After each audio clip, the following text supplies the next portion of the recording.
oh man, that's probably not the right thing to do with $10,000. So I just think having the space to take those chances is like, that's what, if you can set your life up so you can do that stuff, that's the key, because that's where you'll learn the most, and it gets harder and harder as you get older. So take chances, drop the 10K on the dream.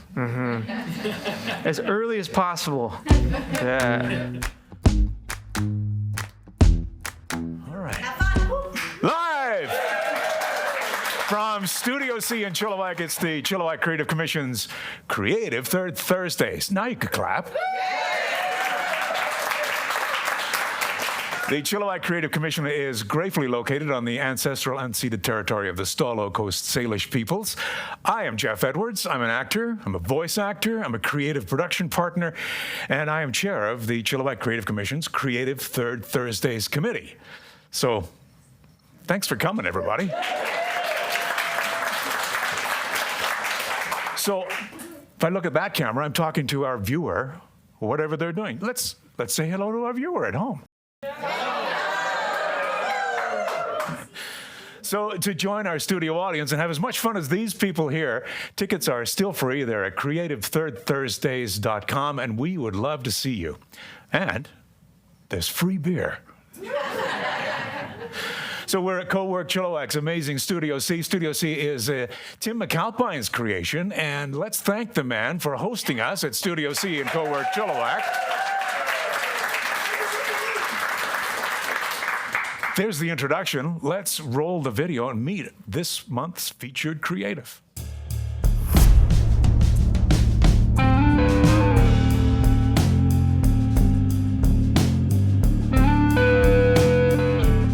This month's featured creative was the foundation of the band. From small clubs to sold-out arenas. He studied media arts at Sardis Secondary School, and he studied drums with some of the world's best and most recognizable. These days, he's the VP of Media at Musora, a massive local success story right here in the Valley. There, he helps lead a team that has educated millions of students worldwide, racking up a staggering 1.2 billion YouTube views on their Drumeo YouTube channel. Please welcome this month's featured creative, Dylan Weightman.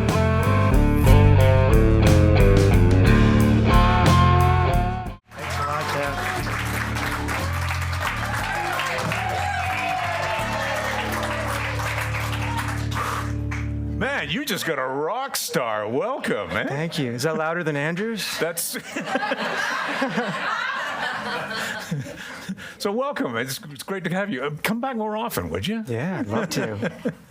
So when I watched you at work to make that video, it looks like you're operating at an intersection between music, media, and then you're a leader at that organization as well. So let's talk a little bit about the job you're doing at Musora, just to start off. Yeah, cover for a lot sure. of ground here, but hi, Mom and Dad.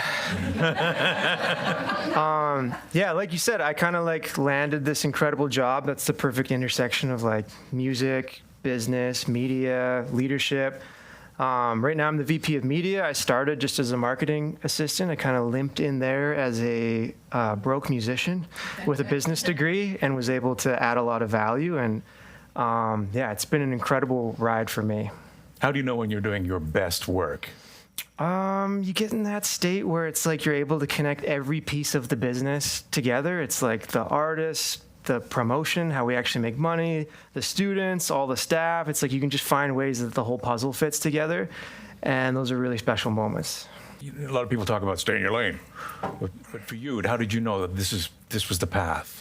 Like music specifically, or? Yeah. Yeah. Let's go there first. I mean, music, I was really lucky. I had a lot of support as a kid. And when I had that like moment around 13, when I saw one of those big drummers on stage, and it was like, if this is a job, this is what I should try and do. So I pursued that as hard as I could, and it was actually through that I ended up studying business. So, hang on, how did you put business together with drumming? One of my drum teachers, Dom Famulero, this amazing teacher from New York, I saw him do a clinic in Vancouver when I was about 17, 18, and I was going to go to drum school. And he said, it was like $40,000 US, and he's like, maybe you should just like study drums privately and study some business on your own, and then see if you still want to learn drums later if you haven't found everything you want to learn privately. And that was really good advice. I'm really glad I didn't take out a big loan and go to like drum school. I mean, there's so many parallels with that sort of choice that people make. I mean, film school is one of them. Some people think it's wiser to invest in your own equipment and learn to use it. And some people benefit from going to an education and getting that education. Like in the film school sort of analog, it's more about the people you're going to meet along the way. You seem to have had no difficulty meeting people along the way. No, I guess that's pretty true. I've been really lucky, and me and Jeff were chatting before this, and I was saying, hey, the one awkward thing is like, I kind of always aspired to leave Chilliwack, but I think it's a testament that like there's been enough opportunity for me here that I haven't had to leave.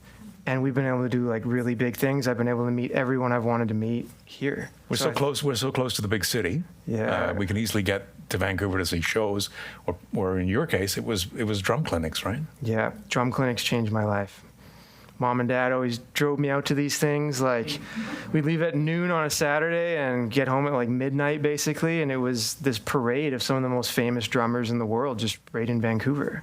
So at a drum clinic, that's something we don't really, lay people, non-drummers. It's a weird thing that like only drummers do for some reason, like, because like a guitar clinic, it's just like you go to a concert and you watch a famous guitarist play.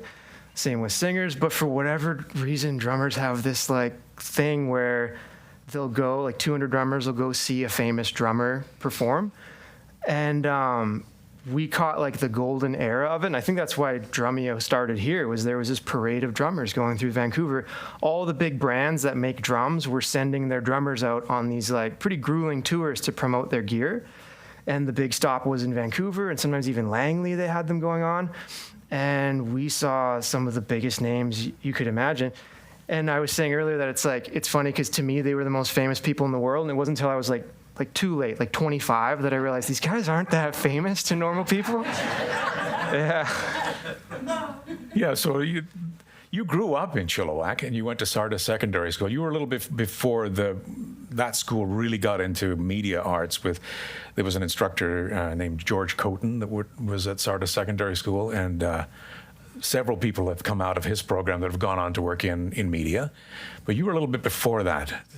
I think I was later. Like George was there, Mr. Coton. Okay, I just didn't have his class. Oh yeah, I'm going the wrong way around. You're younger than that. I had a really good band teacher at Sardis named Janine Webster, but yeah, she was incredible. Yeah, give it up for Janine Webster.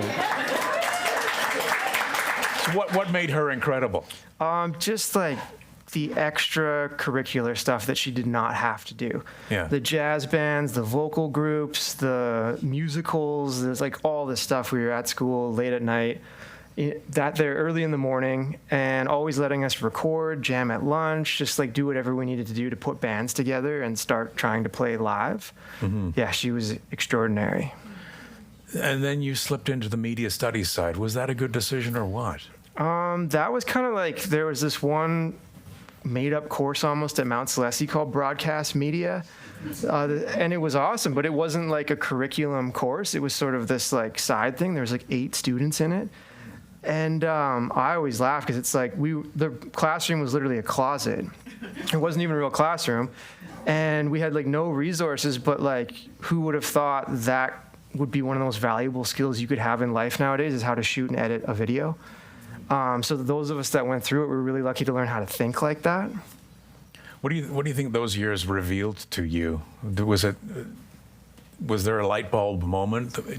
Did you realize how valuable that was at that point? No, probably not, because it wasn't very cool. Yeah, I mean, like, we had like VHS cameras, and we're putting on live shows for the whole school, and it wasn't like the cool kid thing to do, but it was fun. We all enjoyed doing it. Yeah, I had a similar experience. I was a Chilliwack junior. This was a few years before you, and I edited my first film in junior high school, which was like, looking back, it was so influential. We've had other teachers show up here before. We have a teacher, at least 2 are in the audience right now. So teachers have such a an influence on young people as they're exploring different things to be possibly a career, right? Mm-hmm. You later studied at UFE and went into business. Like you said, that drummer influenced you to make that decision. Let's talk a little bit about what you learned there that you're able to put into use today. Yeah, like I kind of went into UFE by accident. I didn't really know how post-secondary education worked. I didn't know there was different tiers of like, oh, there's like some schools are up here and some schools aren't ranked that high. I just thought, oh, I'll go study business here. It'll be as good as anywhere.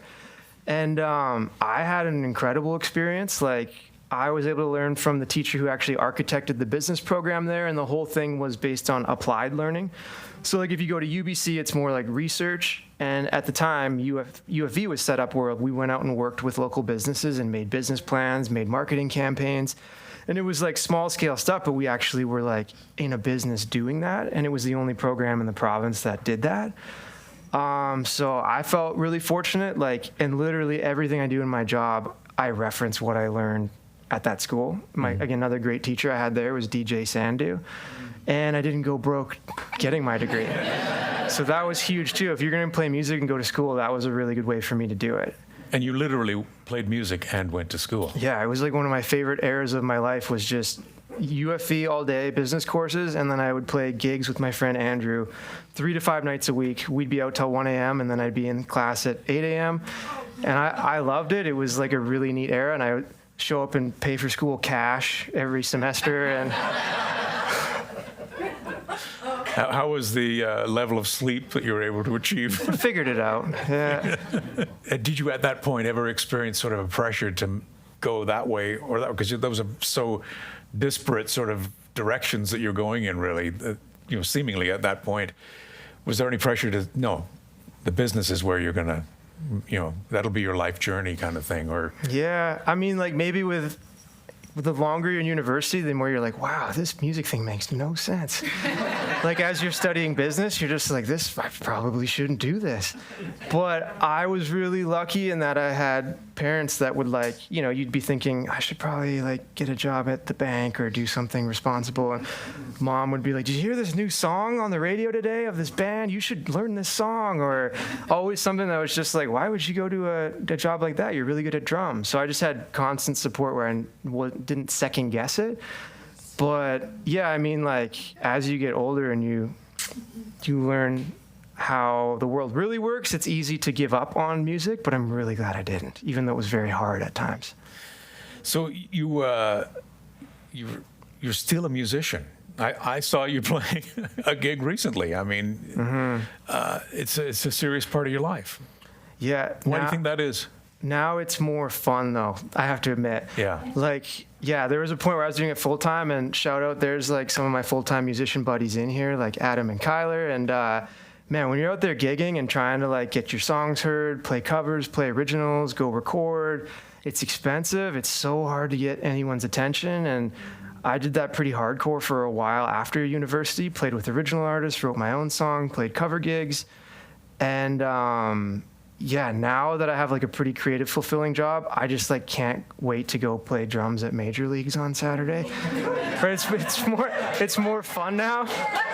It's not like there's moments when it's like all you're doing where you're like, is this it for me? Like, am I just gonna do this gig forever? So yeah. So let's go back and talk a bit about your musical journey, because you were in at least it was Chilliwack famous, a band called Pardon My Striptease. Chilliwack famous, yeah. So let's talk about that. How did that come together?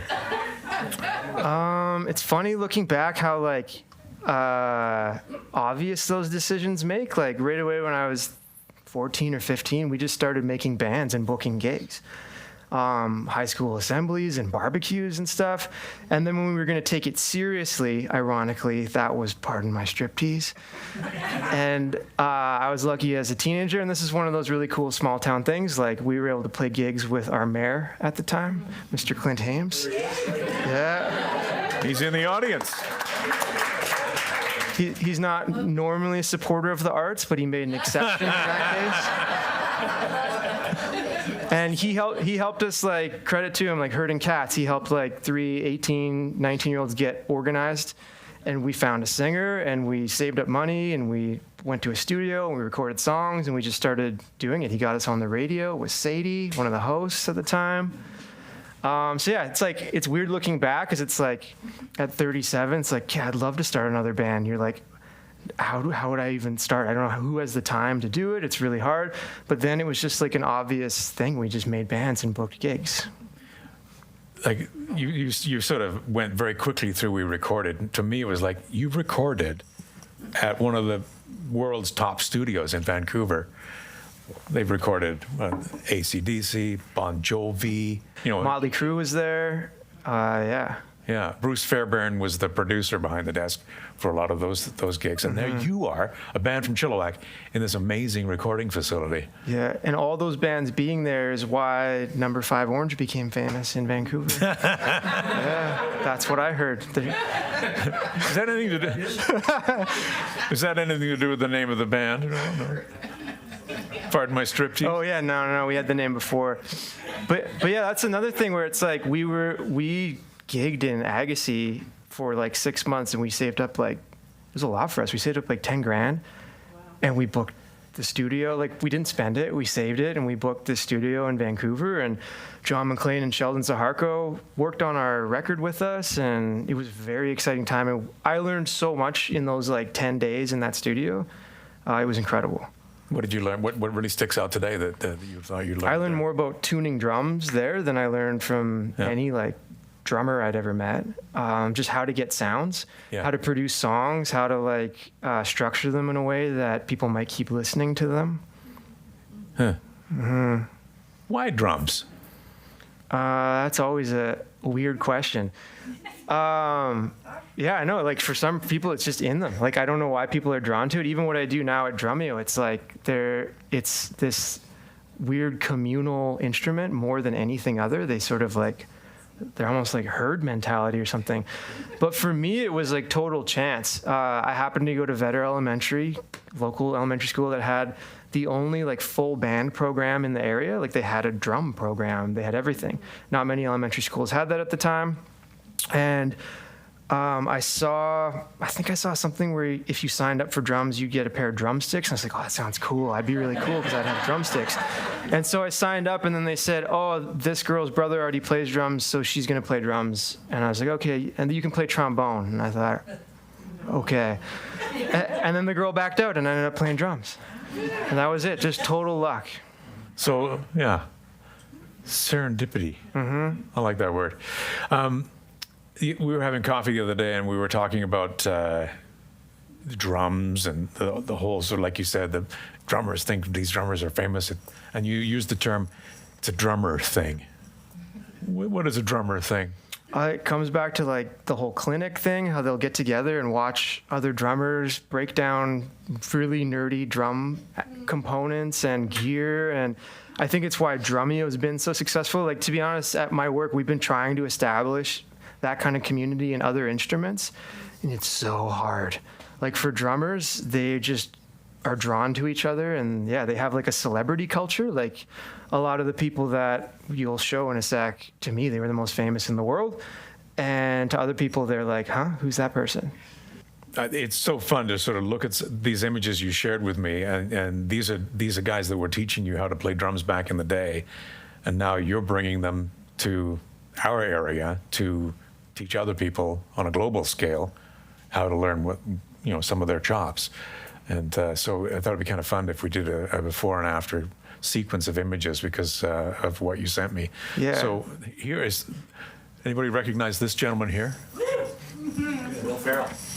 Yeah. Chad from the Red Hot Chili Peppers. Chad Smith, yeah. Well, I'll preface this section by saying, like, so I grew up going to all these clinics, and my parents took me, and I'd see all these amazing drummers, and it kept me so inspired and motivated, like, okay, this is a real job that you could have. It's not just a fantasy.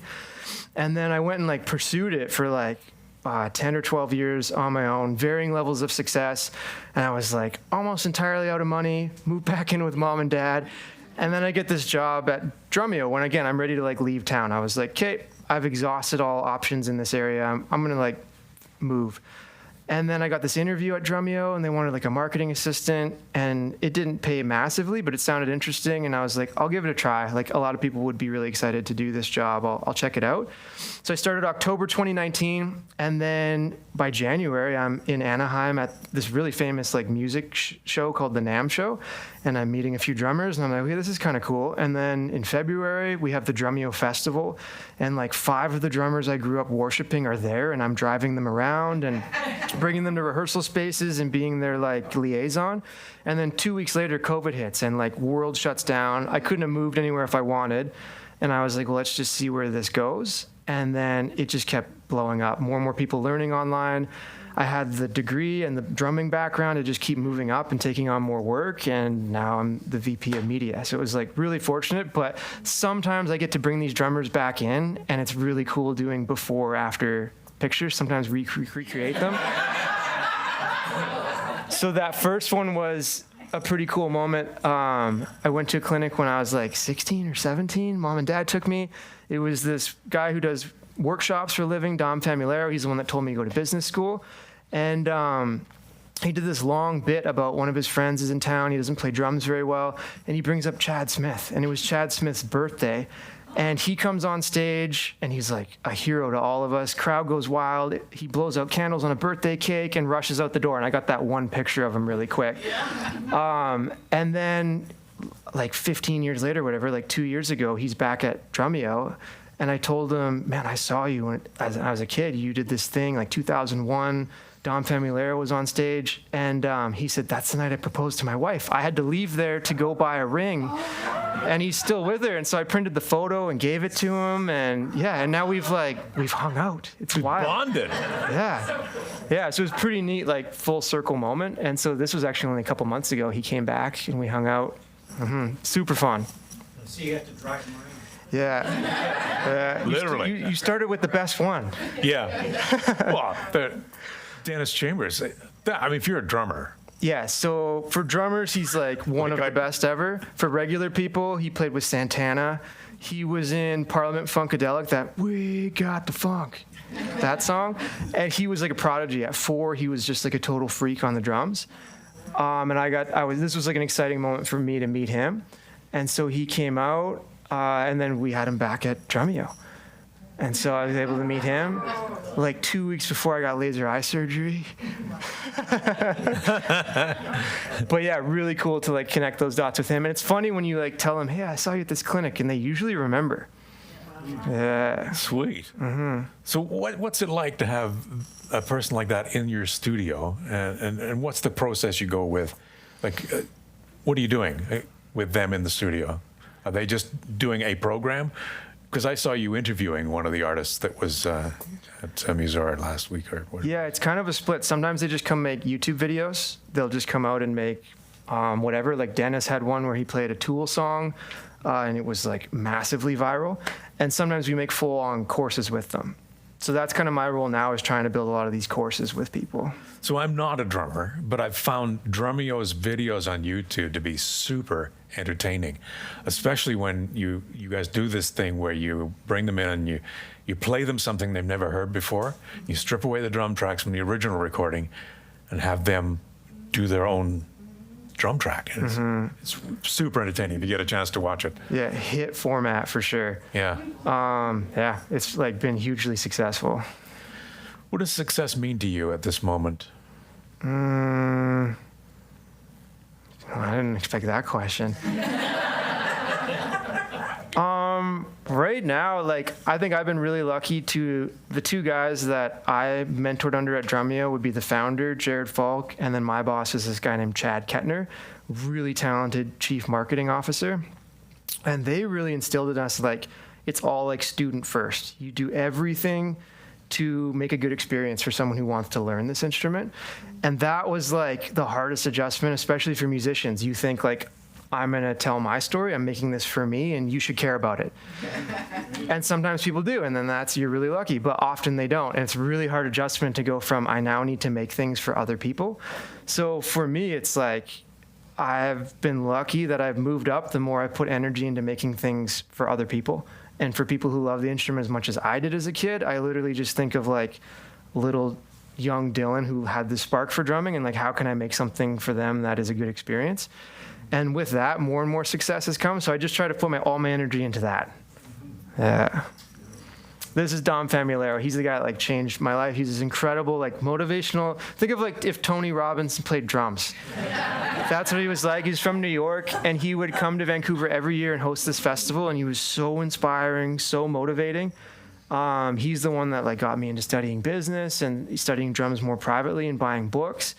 And really like crazy full circle moment was about 2.5 years ago. This is me as a kid meeting him, and this is me in Long Island at his 70th birthday. He passed away about 3 weeks after that.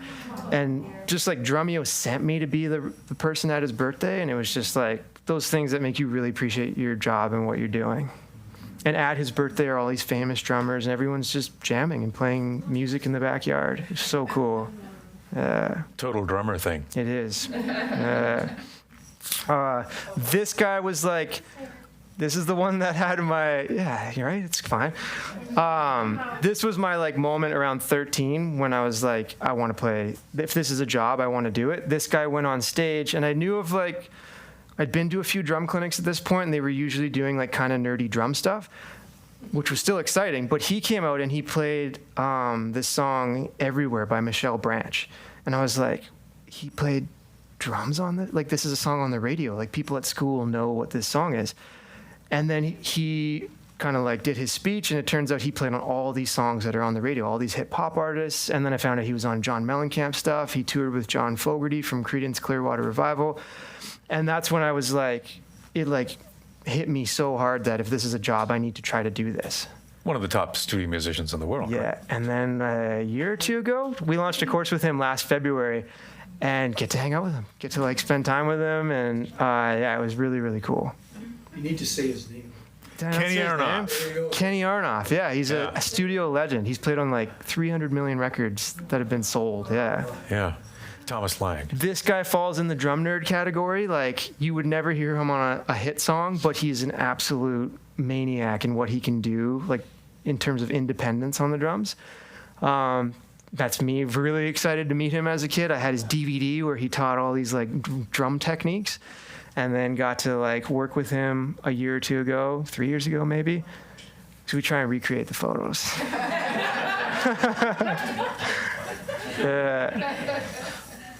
So this was, pardon my strip trees, at, that was, what's it called? It's not called Little Mountain Sound. It was Little Mountain Sound. It was the factory when we went the there. factory, yeah. What did that environment give you as a creative person working in that environment, that studio? Yeah, we were super excited to be there. Kind of like I said earlier, it was like a huge learning experience for us. We were really green, and this was like, we learned more in 10 days than I think I would have learned going to school.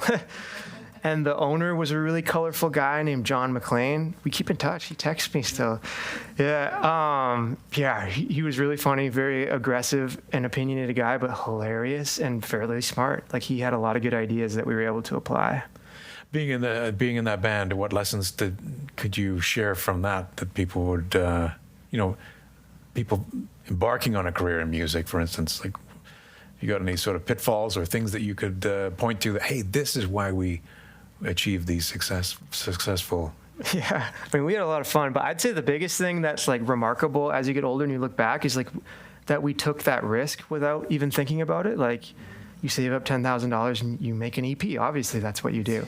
And you get older and you're like, oh man, that's probably not the right thing to do with $10,000. So I just think having the space to take those chances is like, that's what, if you can set your life up so you can do that stuff, that's the key, because that's where you'll learn the most. And it gets harder and harder as you get older. So take chances.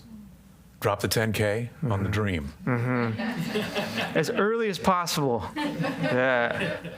You know, when there's a major catastrophic event like COVID, it's interesting to look at that and go, somewhere in those kinds of chaotic events, there's an opportunity. And that's kind of what you did, right? You found an opportunity. Yeah. Yeah. So like for me, COVID was like this big, well, for everyone, it was this huge disruption. But for me, I wasn't really happy with what I was doing. I was kind of burnt out. I was playing the same gigs every week, every year, same songs.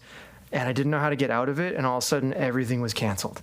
And I had just started at Drumeo, and I thought, well, I'm just going to pour my energy into this for a little while. And I think that's like probably the biggest challenge of staying in one town for a while is like it's hard to change friend groups. It's hard to change what you're doing, who you're hanging out with. It's like you get into these patterns, and that broke me out of it in a good way. And I was able to hunker down, read marketing books, try different styles of music, really focus on work. And yeah, it was able to help me just try something different and break out of what I was doing. So you started at kind of an entry sort of level marketing position. What made you go, oh, this is something to really grasp onto? The biggest thing I didn't expect was how much it reminded me of like writing music and releasing music. It sounds weird about marketing, but this company is really aggressive and goes really hard on like monthly promotions. You got to make something new, launch something new, but do it in a way that's tasteful and actually helps people. And they want to grow. They want to keep expanding. And it felt in some ways, I really like all the bands that I got to play with, but it's so hard to organize a band around a common goal. But this was like finding your dream band, and every month you're releasing a new album, basically. It was like every month was a new album cycle. We made huge project with websites, videos, ads, YouTube videos, and then we'd launch an entire campaign. And then you go do the next one. And we did this like every single month for, well, we still do it 6 years later. So it didn't feel that much different than playing music. And even some of the stuff with like writing emails and sales pages, it felt like writing music, and that like you need a hook, you need to grab someone's attention, you need to get them to do something with that attention. It was crazy how similar it felt. Looking back on 2025, since we're wrapping up kind of the year, close to the end of the year. It's like a Christmas concert. What are your highlights for 2025? What was the most impactful moments for you? We try not to give too much away, but I'll let you guys know a secret. We made a course with Chad Smith. So the first time we had him, it was just to do YouTube videos. The band was in town. Do you want to come to Drumeo? Sure. Comes in, records all those videos that you guys have seen online, and then he's gone. And then we kept in touch, and he like invited us to shows. So we'd go to like Florida or Vegas and go to a show, and he'd say hi quick, and then he'd go play. And then I think it was June, I flew down to LA with some of the guys, and he was going to be at the studio we were doing something at. And I asked him for dinner. And I'd never like been that bold to be like, do you want to hang out with us kind of thing? And we went for dinner. And then I pitched him a course. We had outlined it, and I said, what if you came up in September and we made this thing? And we like hopped in his Mustang and went for dinner, which was the craziest experience. And I showed him it, and he's like, sure, let's do it. We're like, oh my God, okay, now what do we do? And we had to figure out how to fly like a really famous person to Vancouver and put them up. We can't put them up at the Sandman in Abbotsford. Like, there's all these things you have to figure out. And that was one of those growth moments. Like, we all had to stretch and learn how to do this. And we made this incredible course over 3 days. And we're going to launch it in February. But it was like, I've been really lucky. Every year there's been bigger and bigger things, but that was the absolute biggest one. To make one thing to make YouTube videos with him, to make an entire course and something we're going to sell. And we partnered with his foundation to do it. It was really, really cool and exciting. And just like a new mindset in terms of the level of people we can access and work with, make projects with. So hopefully there's more of that to come. So you answered almost the second question to that. So what I was thinking is, your big highlights of the year, and what were your most challenging moments of the year? And it sounds like they were sort of wrapped up in that same scenario, right? Yeah. Well, I'd say a bigger challenge was the company's grown so much, and now I'm not just doing drums. I'm trying to build cool content and courses in all the instruments, and that makes you realize, whoa, not everybody thinks like drummers. Yeah. It's really hard to get guitar players' attention. Really hard to teach guitarists anything new. They think they know everything. We know it all. Yeah. And then, like now I'm in a more of a leadership position where it's like I got 20 people under me, and how to get everyone coordinated and motivated and excited about what we're doing. Really fun, but new challenge for sure. Yeah. Often I like to sort of cover what people, who are on their own journey, and maybe they haven't moved up as far as you have at this point, but what can we teach less experienced creatives? What do they misunderstand the most about making it? I'd say one thing for me over the years was like, I was really ambitious and motivated to like make a living full-time drumming. And I jumped in fully a couple times before I was probably like ready financially. Like I didn't have, and then when you get knocked down in those moments, it really affects your confidence when you don't know how to like take care of yourself quite yet. So I think one of the misunderstandings is that like you need to do it that way, that you need to jump in and like go all in. I think there's something to be said for like learning how to function as an adult and make money and run a normal life, and then slowly build your confidence and then transition over to a creative career. I think that's underrated. So go all in, but prepare to go all in. Mm-hmm. Have like an apprenticeship period where you let yourself learn a little bit. Yeah. So as VP of Media today, what are you most excited about building next? And why does that matter to you? I didn't expect this, but I'm excited about building like the team at work. Like you definitely kind of evolve into those leadership roles where you get less excited about individual contribution. Like I'm going to make this thing and get recognized for it. And you're like, I think we could build like a big ass team of people doing this. And yeah, it's kind of on me to like go out ahead and make the strategy that I think is going to get everybody paid and like moving up in their careers. It's a fun new challenge. How many people at Musora now? It's like over 150 or almost 200. Wow. I started when there was like 40 something. Yeah. So for people that resonate with your story, musicians, creatives, builders, where can they connect with you? At Musora? Yeah, Instagram's always, it's still cool. Just find me on there and DM me. Yeah, unless you're creepy.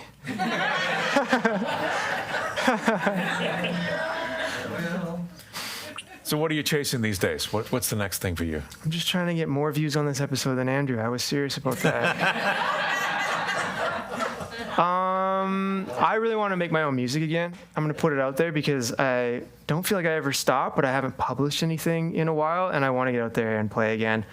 Yeah, I'm really lucky to get to play with people like Kyler, who's here tonight, and I just want to make original music. I've worked with so many artists now, and you see them do something, and usually you're standing there like, I want to do that.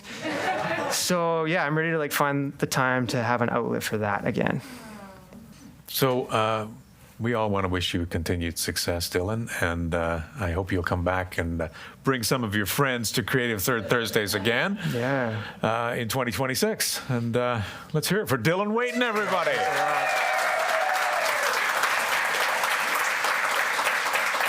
Thank you.